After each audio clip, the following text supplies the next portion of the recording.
Hello everyone, welcomes to all in Khan's academy. आज का जो हमारा वीडियो है आपको एक बहुत ही शानदार इंफॉर्मेशन देने के लिए। वैसे तो आपको इंफॉर्मेशन मिल ही गई होगी, सुबह सुबह सभी लोगों ने अलग अलग तरीके से इस इंफॉर्मेशन के लिए रिएक्ट किया है। किसी को हार्ट अटैक आया है, किसी का हार्ट ब्लॉक हो गया है, किसी को कुछ दिक्कत हो रही है, किसी को कुछ दिक्कत हो रही है ना। ऐसे ऐसे मैसेज आ रहे कि सर हमारा तो ऐसे एकदम हार्ट ब्लॉक वाली कंडीशन हो गई है। ये तो ओवर एक्टिंग वाली बात होगी ना भाई, क्योंकि आपको तो इस चीज के बारे में पहले से पता था कि ऐसा कुछ होने वाला है, तो फिर इतना ज्यादा वो करने की, रिएक्ट करने की जरूरत नहीं है, ठीक है, क्योंकि ये चीज एक्सपेक्टेड थी, ठीक है, कहीं ना कहीं आप इस चीज के लिए प्रिपेयर थे।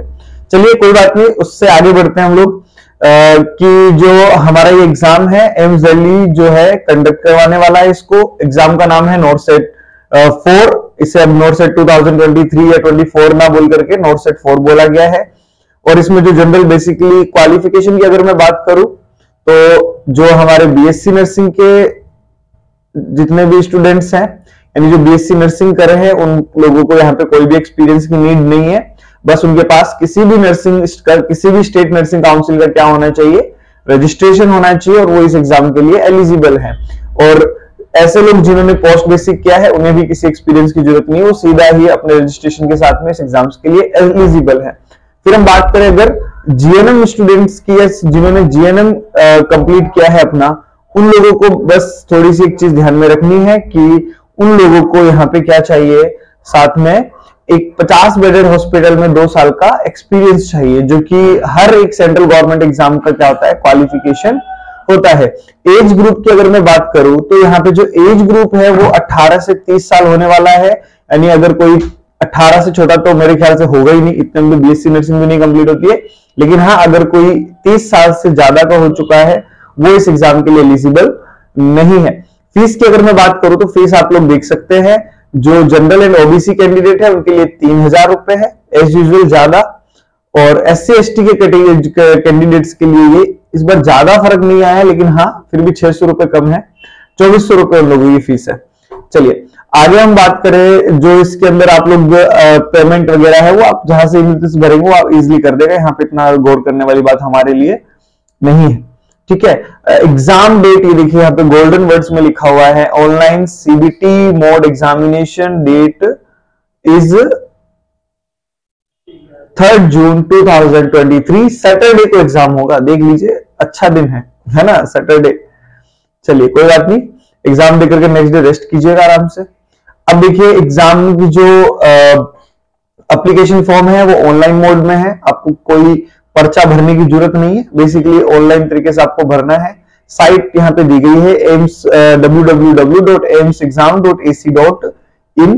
देन अगर मैं डेट की बात करूं, एप्लीकेशन फॉर्म 12 तारीख से स्टार्ट हो चुके हैं और 5 मई 2023 को 5 बजे तक हम ये फॉर्म फिल कर सकते हैं। उसके बाद कोई भी फॉर्म आपका एक्सेप्ट नहीं किया जाएगा। इसके बाद अगर मैं बात करूं, करेक्शन एंड एडिट का जो टाइम दिया गया है वो आप लोगों को 6 से 8 तारीख तक का दिया हुआ है। अगर आपके फॉर्म में कोई भी दिक्कत होती है, कोई भी आपको चेंज करना है, तो आप 8 तारीख को मैक्सिमम 5 बजे तक उस चेंज को कर सकते हैं अपने एप्लीकेशन फॉर्म के अंदर। बट मेरी एडवाइस यही है कि आप एप्लीकेशन फॉर्म बहुत ध्यान से भरें, ऐसी कोई भी गलती आप वहां पे ना करें। फिर भी हो जाती है तो आपके पास टाइम है, बट कोशिश करें पहली बार में ही गलती ना हो, क्योंकि ये गलती मैंने की थी और मुझे इसका कहीं ना कहीं मेंटल तौर पे मैं काफी सफर किया मैंने इस इश्यू की वजह से। तो आप इस चीज का थोड़ा सा ध्यान रखिएगा, डिटेल अच्छे से भरनी है, जो भी चीजें आप लोगों को यहाँ पे फिल करनी है ध्यान से भरनी है। अगर ई मित्र वाले से भरवा रहे हैं तो सिर्फ उसको डॉक्यूमेंट देख करके नहीं आना है, जो कि मैंने किया था, कि वो गलती कर सकता है, उसका एग्जाम नहीं है, एग्जाम आपका है, आपकी जिंदगी का सवाल है यहाँ पे, ठीक है। तो चेक भी आपको ही करना है, श्योरिटी भी आपको ही लेनी है, क्लियर है। चलिए बाकी ये सब चीजें इसमें दी हुई है, बात ज्यादा चीजें पढ़ने की जरूरत नहीं है। सीधा आते हैं हम लोग जो यहाँ पे इंपॉर्टेंट हाईलाइट किया गया point, the candidate must ensure the images of the photo signature and thumb impression should be as per the guideline mention in the upload image instruction given in the general links. ठीक है, इतना कुछ नहीं है, बस बोला गया है कि जो इंस्ट्रक्शन दिए गए हो कोई भी इमेज को अपलोड करने का उसको फॉलो करना है। ठीक है, अब हम बात करते हैं एज रिलैक्सेशन। एक बहुत इंपॉर्टेंट चीज है जो ये काफी लोगों को इसका बेनिफिट मिलता है। तो जो एज रिलैक्सेशन की बात है वो अगर कोई बंदा एससी कैटेगरी से है तो उसे 5 साल का एज रिलैक्सेशन है, ठीक है। और अगर कोई ओबीसी कैटेगरी का है उसको 3 ईयर का एज रिलैक्सेशन है, ठीक है। पीडब्ल्यू जो बीडी है उनको 10 ईयर्स का ठीक है एक्सपीरियंस है, या पीडब्ल्यूडी या ओबीसी जो है उनको 13 ईयर्स का। जो अलग अलग कैटेगरी उसके अकॉर्डिंग क्या है वहां पे उनका क्या है, वहां पे उनका क्या है, यहाँ पे आपको क्या देखने को मिलता है, जो एज रिलैक्सेशन है वो देखने को मिलता है। चलिए आगे हम बात करें, अगर जो सेंट्रल गवर्नमेंट या सिविलियन एम्प्लॉयज हैं ग्रुप बी के अंदर जो ऑलरेडी वर्किंग है उन लोगों को भी 3 साल का यहाँ पे क्या मिलता है, एज रिलैक्सेशन मिलता है। और सेंट्रल गवर्नमेंट है तो 5 साल का एक्स्ट्रा मिलता ही है, वो हर जगह है, ठीक है। वो कॉमन सी चीज है, वो इतना आपको यहाँ पे गौर करने की नीड नहीं है। ऑलरेडी सेंट्रल गवर्नमेंट जॉब कर रहा है, यानी कि अगर ऑलरेडी कोई एम्स दिल्ली में है या सफदरजंग में है किसी और सेंट्रल गवर्नमेंट हॉस्पिटल में है तो उसको जो नॉर्मल कैटेगरी वाला रिलैक्सेशन है वो तो मिलता ही है, जो नॉर्मल कैटेगरी का रिलैक्सेशन होता है, प्लस उसके साथ में 3 साल ऐड कर दिए जाते हैं, ठीक है। बस ये ध्यान में रखिएगा। चलिए कास्ट सर्टिफिकेट को लेकर के आपका क्या डिटेल है ये आपको पता है सबको। जो कास्ट सर्टिफिकेट है वो 1 अप्रैल 2023 से लेकर के 31 मार्च 2024 तक का होना चाहिए। यानी कि कहने का मतलब ये है 1 अप्रैल अभी भी गया है, फॉर्म अभी फिल हो रहे हैं, तो आप एप्लीकेशन फॉर्म फिल कर रहे हो उसी साथ में अगर आपका ओबीसी है, आपका ईडब्ल्यूएस है, उसे रिन्यू करवा ले, ठीक है। क्योंकि फ्रेश जितना रहेगा उतना अच्छा रहेगा। आप बाद में भी करवा सकते हैं, लेकिन बाद में बहुत पंगे होते हैं, कई बार एम्स से गाइडलाइन निकाल देता है कि भाई एप्लीकेशन के बाद कि हम लोग नहीं कंसीडर करेंगे। तो इन सब चीजों से बचने के लिए सबसे बेहतर चीज यही है कि आप लोग चाहे ईडब्ल्यूएस के हैं, चाहे ओबीसी के हैं, या एससी के हैं, एसटी के, कोई भी कैटेगरी के हैं, आपका सर्टिफिकेट रिन्यू करवा के रख लीजिए 1 अप्रैल से। क्योंकि 1 अप्रैल के बाद सारे सर्टिफिकेट क्या होते हैं, रिन्यू होते हैं, जिनकी गाइडलाइन होती है, ठीक है। जैसे अभी ओबीसी की गाइडलाइन आ गई कि वो 3 साल तक क्या है फ्रेश मतलब वो चलता है, तो उसको आपको चेंज करवाने की जरूरत नहीं। लेकिन ईडब्ल्यूएस वाले स्पेशली ध्यान रखें, सबसे ज्यादा पंगा उन्हीं का ही होता है, ठीक है। उनको 31 मार्च को उनका जो प्रीवियस जो उनका ईडब्ल्यूएस वो एक्सपायर हो जाता है, उनको 1 अप्रैल से उसे रिन्यू करवाना होता है। तो वो लोग मेरी इस बात का ध्यान में रखिए स्पेसिफिकली। बाकी अगर कैटेगरीज वाले हैं अगर, तो वो इस चीज का ध्यान रखें कि उनके नाम के अंदर सारे डॉक्यूमेंट्स में नाम सेम हो, उनके पेरेंट्स के नाम क्या हो, सेम हो, कोई भी स्पेलिंग की मिस्टेक नहीं होनी चाहिए।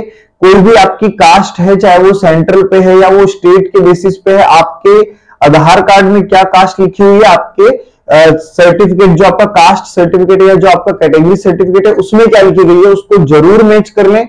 अगर कोई इश्यू हो तो उसको जल्दी से जल्दी करेक्ट करवा लें। ये एक बात आपको ध्यान रखनी, क्योंकि मैंने ऐसे बहुत से केस देखे हैं जहां पे एम्स डॉक्यूमेंट वेरिफिकेशन के टाइम पे इन चीजों को कंसीडर करके उनके सिलेक्शन को रिजेक्ट कर देता है, ठीक है। तो ये आप चीजें ना भूलें, ठीक है। आगे चलते हैं हम लोग।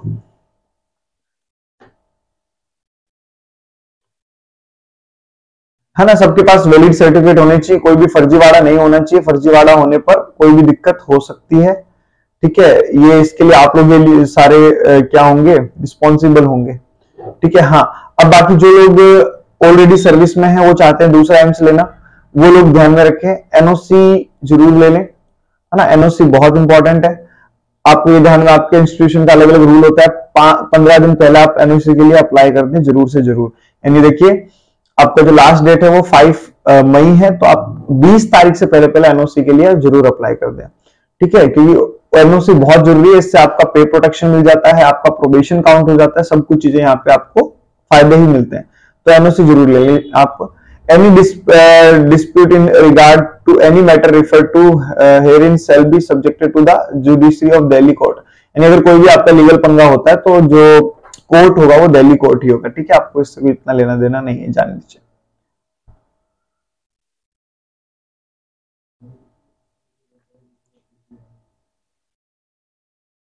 चलिए, हाँ, एग्जाम पैटर्न आप सब लोगों को मालूम है, कोई भी यहाँ पे दिक्कत है नहीं। 3 आवर्स यानी 180 मिनट का एग्जाम होगा, 200 एमसीक्यूज होंगे 200 मार्क्स के लिए। एक नेगेटिव मार्किंग का 1/3 क्या होगा, कट हो जाएगा, ये आप सब लोगों को पता है, ठीक है।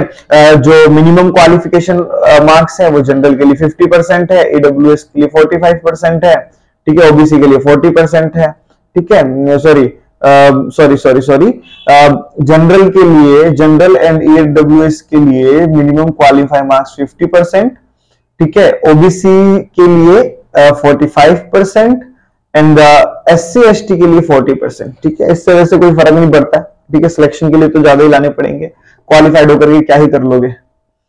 चलिए, बाकी सिलेबस आपको मालूम है, जो नर्सिंग का पूरा सिलेबस होता है वही है, ठीक है। अलोकेशन ऑफ सीट वगैरह ये सब काउंसलिंग की बात है, आप सब लोग उस टाइम पे देख सकते हैं, ज्यादा इस पर गौर करने की जरूरत नहीं है। All candidate who wish to apply for the recruitment for the post of nursing officer as per the above detail are required to apply online, ठीक है। ऑनलाइन अप्लाई करना है, साइट आपके सामने ये रही, साइट आप लोगों के सामने है, वेबसाइट www.aimsexam.ac.in। चलिए आगे चलते हैं। अब देखिए कौन कौन से एम्स इसमें शामिल है, आप लोग देख ही चुके होंगे, ठीक है। एम्स बठिंडा, भोपाल, भुवनेश्वर, बीबीनगर, बिलासपुर, देवगढ़, गोरखपुर, जोधपुर, कल्याणी, मंगलगिरी, नागपुर, एम्स न्यू दिल्ली, पटना, रायबरेली, रायपुर, राजकोट, ऋषिकेश, विजयपुर, ये सारे एम्स यहाँ पे इंक्लूडेड है, ठीक है। हाँ, एक इंपॉर्टेंट चीज, as per decision in 4th meeting of CIB held on 27th July 2019, 80% seats are reserved for the females and 20% males at participating aims। जितने भी एम्स की वैकेंसीज हैं, इन सभी में 80-20 का जो रेशियो है एज इट इज लागू रहेगा, जैसा कि पहले देखने को मिलता था, इसमें कोई भी चेंजेस नहीं है, ठीक है। चलिए आगे देखते हैं, इसको देखो हाईलाइट भी किया गया है, तो बस वही ध्यान में रखें। चलिए आगे हम बात करते रहे, अगर इसमें एक्सप्लेनेशन एक्स सर्विसमैन का इतना रोल यहाँ पे नहीं है, जाने दीजिए, ठीक है।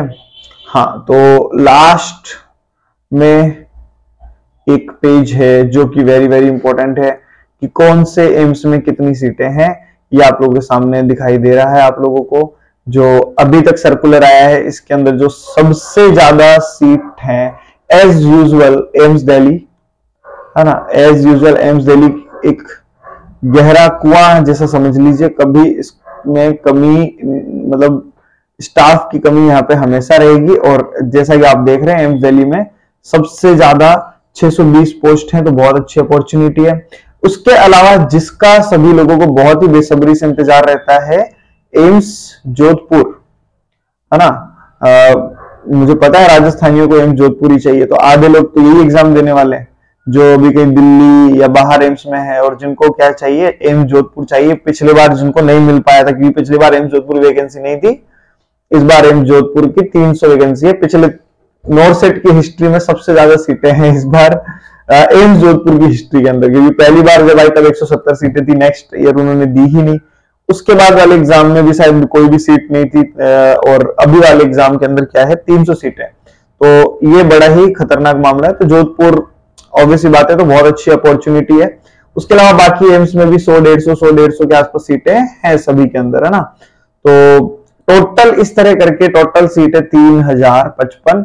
तो मेल कैंडिडेट के हाथ अप्रोक्स कितनी सीटें आएंगी आप लोग बता सकते हैं, बताएंगे? 3000 के हिसाब से अगर आप देखेंगे तो 200-600 सीटें हैं, ठीक है। काफी कम है, बट आपके सिलेक्शन के लिए काफी है, ठीक है, क्योंकि आपको एक ही सीट चाहिए। तो आप उन 600 लड़कों में से लकी बन सकते हैं, तो अपनी मेहनत रखें। बाकी 2400 सीटें है ही लड़कियों के लिए, लड़कियों के पास बहुत अच्छी अपॉर्चुनिटी है एज यूजुअल, तो सब लोग मेहनत करें। कोई भी दिक्कत आए, हमारे खान्स एकेडमी यूट्यूब चैनल में आप किसी भी वीडियो में कमेंट कर सकते हैं। नहीं, इसके अलावा आप हमारे इंस्टाग्राम अकाउंट पे आप हम लोग को कांटेक्ट कर सकते हैं, कोई भी इश्यू होता है एग्जाम से रिलेटेड या कोई भी आपको क्वेरी हो। Is that clear? तो मिलते हैं नेक्स्ट वीडियो में। हाँ, एक इंफॉर्मेशन, हम डेली इवनिंग में लाइव सेशन लेते हैं इंपॉर्टेंट टॉपिक्स का, ठीक है, तो आप लोग वो भी लाइव ले सकते हैं। ट्राई करते हैं, क्योंकि जो मैंने देखा है सबका प्रेफरेंस एमसीक्यूज बेस्ड वीडियोस पे रहता है आप लोगों का, कि आप लोग एमसीक्यू करना चाहते हैं, तो हम ट्राई करेंगे कि एमसीक्यू ही करें। बट हाँ, ज्यादा फोकस्ड आपको टॉपिक पे भी रहना चाहिए, ऐसा कोई इश्यू नहीं है, ठीक है। तो मिलते हैं आज शाम को लाइव क्लास के अंदर, तब तक के लिए ध्यान में रखिए। ऑल द बेस्ट सभी को, अच्छे से मेहनत कीजिए। और जिनको ऐसा लग रहा है कि अभी कम टाइम में किस तरह से चीजों को मैनेज किया जाए, तो मैं के लिए इसके लिए पहले ही एक वीडियो बना चुका हूं जिसमें मैंने आपको प्रॉपर 40 दिन के अंदर सिलेबस करने की स्ट्रेटेजी बताई है। उसके अलावा अगले 15 दिन के उसके जो हम बोल सकते हैं रिवीजन की भी स्ट्रेटेजी बताई। आज से अगर आप काउंट करें तो आपके पास लाइक 45 डेज है, 45 नहीं, मोर देन 45 नहीं है। अभी ये 15 दिन ये हो गए, आज मान लो आज तो 12 ही है, तो 17 दिन ये हो गए, एक महीना वो हो गया, ठीक है। 47, हाँ 50 डेज के आसपास है, यानी 45 के आसपास डेज अभी भी आपके पास हो जाएंगे, ठीक है। हालांकि आपको तैयारी चालू कर देनी चाहिए थी ऐसे इंडिकेशंस मिलने के साथ ही, बट कोई बात नहीं, जब जागो तभी सवेरा।